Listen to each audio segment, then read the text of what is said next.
बिस्मिल्लाहिर्रहमानिर्रहीम। आज बनाएंगे चपली कबाब। चपली कबाब बहुत ही टेस्टी, बहुत ही चटपटे और बहुत ही सॉफ्ट बनते हैं। चपली कबाब की रेसिपी नोट करें।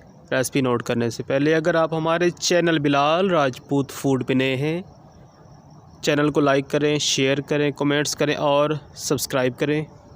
वीडियो कंप्लीट देखनी है ताकि रेसिपी की मुकम्मल इंफॉर्मेशन आपको मिल सके। आए रेसिपी की तरफ।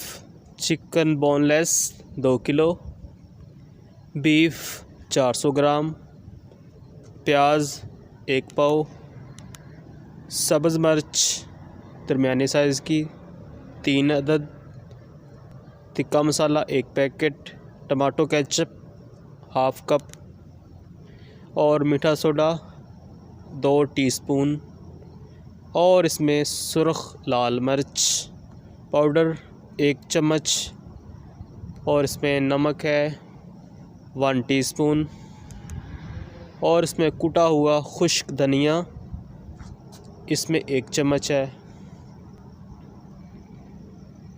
सारी रेसिपी कंप्लीट हो चुकी है। रेसिपी में जो इम्पोर्टेंट बात है वो आपको बताने लगे हैं। प्याज को इस रेसिपी के अंदर किस तरह ऐड करना है और फिर चपली कबाब बहुत अच्छे बनेंगे। कुछ कमेंट्स और मैसेजेस हमारे पास आए थे, चपली कबाब अच्छे से क्यों नहीं बनते, चपली कबाब टूट जाते हैं, सॉफ्ट नहीं बनते। तो सारी बातें इस रेसिपी में हम आपको बताएंगे।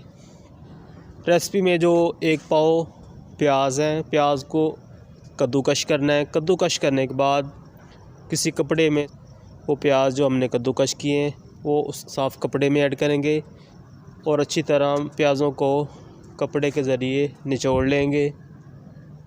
प्याज़ों का पानी अलग हो जाएगा, उसमें प्याज अलग हो जाएंगे। प्याज़ों का पानी निकालने के बाद ऐड करने हैं और फिर 3 दफ़ा ग्राइंड करना है। 3 दफ़ा इस रेसिपी को ग्राइंड करना है ताकि रेसिपी में जो मसाला जात हैं, जो चिकन बीफ इसमें है, वो सारा अच्छे से मिक्स हो जाए इस रेसिपी के अंदर। ग्राइंड करने के बाद उस सारे मिक्सचर को हम फ्रिज में रखेंगे 20 मिनट के लिए। 20 मिनट बाद कबाब बनाएंगे और ये कबाब बहुत ही अच्छे और टेस्टी बनेंगे। साइज़ में इसकी टिक्कियाँ बनाएंगे। टिक्कियों के बाद इन टिक्कियों को फ्राई करेंगे। फ्राई करने के बाद बहुत ही अच्छे से फ्राई होंगे और बहुत ही ब्राउन और बहुत ही प्यारे कलर के चपली कबाब तैयार होंगे। इतने प्यारे सॉफ्ट और बहुत ही अच्छे चपली कबाब तैयार हुए हैं।